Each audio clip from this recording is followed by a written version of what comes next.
ابو سند الحق. ابو سند ما شاء الله طلع الحين يابا في المسجد اكبر. Rasulullah Shallallahu Alaihi Wasallam meneruskan, ada tanda-tanda alam menjelang kedatangan Al-Mahdi yang tidak bisa dikarang-karang, nggak bisa ditutup-tutupi. Tanda-tanda alam ini, yang pertama, Al-Mahdi akan muncul ketika Jazirah Arab dan negeri Arab sudah mulai dituruni salju. Syekh Su'ud Shuraim, saat salju pertama mulai turun di Jazirah Arab, khususnya di Arab Saudi, dia berteriak sambil khutbah Jumat dan dia berkata, "Hadhihi ayatun min ayatillah." Ini adalah satu tanda di antara tanda-tanda ayat-ayat Allah fi akhir zaman, di akhir zaman. Hai manusia, ketahuilah oleh kalian, adakah tanda yang lebih jelas melainkan salju turun di Jazirah Arab?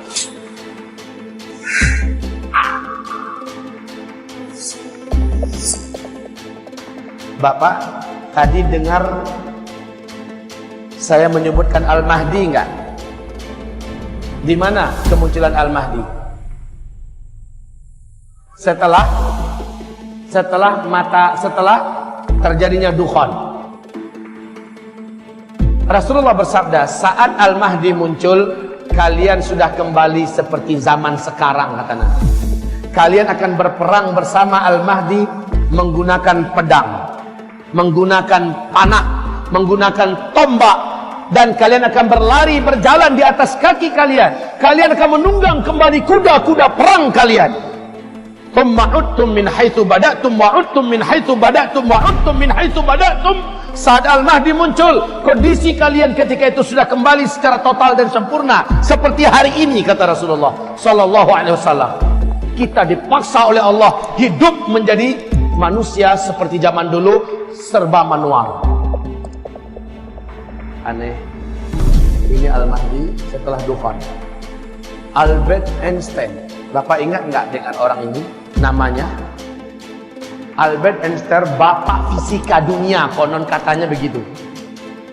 Beliau ditemui oleh lebih dari 2000 wartawan seluruh dunia, termasuk dari negara-negara maju yang sedang berlomba-lomba membangun industri-industri nuklir, pabrik-pabrik senjata modern dalam persiapan Perang Dunia Ketiga.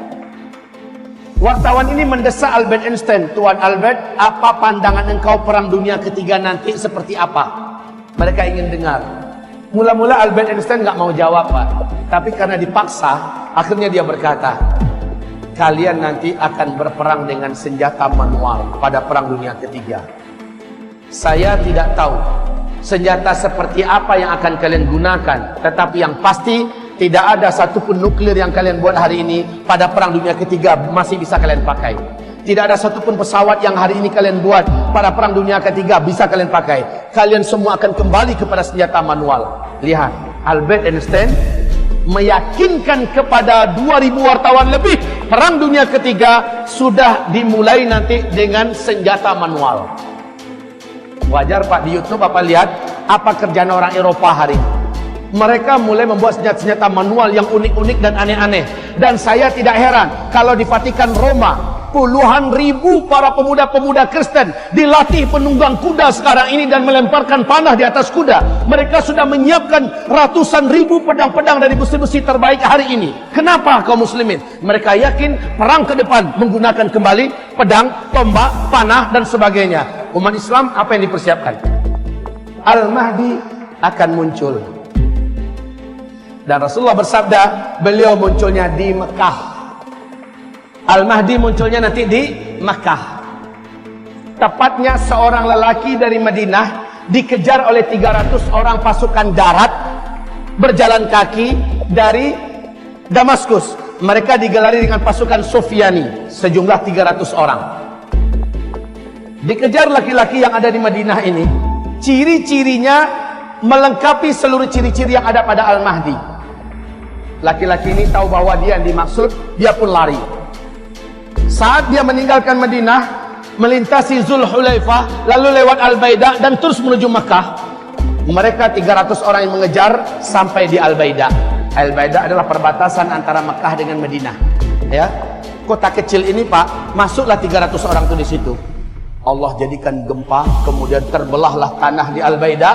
Satu kota itu, gedung-gedungnya, pasar-pasarnya tenggelam masuk ke dalam tanah. Termasuk 300 orang yang ada mengejar tadi tenggelam seluruhnya, kecuali hanya satu orang. Disisakan oleh Allah untuk memberikan kabar kepada orang-orang di belakangnya, kami tenggelam di Al-Baidah. Maka penduduk Mekah tahu bahwa penduduk masyarakat yang ada di Al-Baidah sudah tenggelam. 300 pasukan yang mengejar seorang lelaki yang lari ke Mekah juga sudah tenggelam di Al-Baidah. Maka pahamlah penduduk Mekah, laki-laki yang dikejar itu menurut hadis itulah Al-Mahdi. Penduduk Mekah segera menyebar, mencari mana laki-laki tersebut. Karena ciri-cirinya dijelaskan lengkap oleh Nabi, dengan sangat mudah lelaki ini akhirnya ditemukan. Ternyata laki-laki ini ditemukan sedang tawaf, Pak. Sedang tawaf, karena adabnya kalau masuk Mekah tawaf kudum dulu kan. Dia tawaf duluan. Tawaf walaupun nunduk-nundukkan muka, nggak kepengen ketahuan. Nah, kaum muslimin, ini Al-Mahdi malah menyembunyikan wajahnya. Tapi ditangkap oleh orang beriman. Kawan-kawan, ini dia lelakinya. Dipaksa untuk mau menerima baiat. Mula-mula dia tidak mau. Dia menolak. Dia minta waktu. Di malam harinya kata Rasulullah sallallahu alaihi wasallam, fa aslahahu Allahu fi lailatin. Allah pun mengislah keadaannya dalam satu malam. Al-Mahdi yang sebenarnya memang dialah Al-Mahdi tidak mau, sebenarnya dia tidak mau, tapi Allah kuatkan hatinya dalam satu malam sehingga dia besoknya siap untuk dibaiat. Allah jadikan dia memiliki kemampuan kepemimpinan yang sebelumnya dia tidak punya. Aslahahu Allahu fi lailah. Allah berikan dia bekal-bekal kepemimpinan. Allah berikan bagaimana cara menyatukan dunia, bagaimana cara menaklukkan musuh-musuh, bagaimana cara bla bla bla diajarkan oleh Allah dalam satu malam. Perbaiki keadaannya sehingga besok dia siap untuk dibaiat. Di Mekah, tepat di antara rukun Hajar Aswad dengan Maqam Ibrahim, disitulah dia menerima baiat. Baik kaum muslimin, Rasulullah sallallahu alaihi wasallam meneruskan ada tanda-tanda alam menjelang kedatangan Al-Mahdi yang tidak bisa dikarang-karang, nggak bisa ditutup-tutupi. Tanda-tanda alam ini, yang pertama, Al-Mahdi akan muncul ketika Jazirah Arab dan negeri Arab sudah mulai dituruni salju. Salju turun di Arab. Sudah sejak 2009 salju mulai diansur-ansur Pak. 2012 sudah tebal, 2013 makin hebat, 2014 sudah mendekati Mekah, 2015 kemarin sahabat saya di Mekah kirim foto terbaru, video bukan foto lagi, video terbaru. Di Mekah sudah ada lembah yang sudah menggenang air, di pinggirnya sudah ada salju Pak.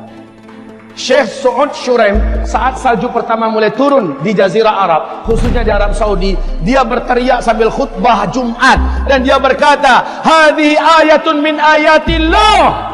Ini adalah satu tanda di antara tanda-tanda ayat-ayat Allah fi akhir zaman, di akhir zaman. Hai manusia, ketahuilah oleh kalian, adakah tanda yang lebih jelas melainkan salju turun di Jazirah Arab? Kan nggak pernah kan sebelumnya kan? Nggak kebayang malah. Negeri gersang panas tandus kayak Arab gitu bisa turun salju. Tapi sekarang Pak, seorang pilot pesawat Air Asia orang Indonesia, tinggalnya di Pak Ali namanya, tinggalnya di Cyber City ya, di Malaysia. Beliau mengatakan 3 tahun terakhir ini asal dia masuk daerah Arab, khususnya daerah Arab Saudi, langit itu selalu berawan sekarang. Dulu enggak, dan makin kesininya makin tebal awannya, makin hitam Pak. Ketika dia landing, di mana-mana tempat dia sudah melihat ada tumpukan-tumpukan salju. Masya Allah. Ini adalah tanda Al-Mahdi sudah sangat dekat. Bukankah Rasulullah bersabda, jika kamu mendengar Al-Mahdi keluar, kamu wajib pergi kepadanya, berbaiat bersamanya, walau merangkak di atas salju. Kalimat merangkak di atas salju menandakan sudah tidak ada mobil, sudah tidak ada pesawat, tidak ada helikopter, walaupun jalan kaki, kejar, menyusullah, bergabunglah dengan Al-Mahdi, walau merangkak di atas salju.